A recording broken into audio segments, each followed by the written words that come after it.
What are hydromorphone and diacetylmorphine? Well, they're just medications like methadone, Suboxone, insulin for diabetes, or a medication for hypertension.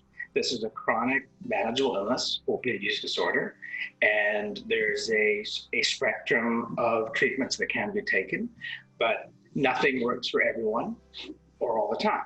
So we need every tool in the toolkit, the full spectrum of treatments.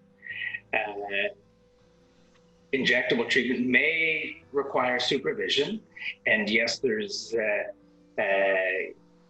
the possibility of side effects, including overdose or dose intolerance.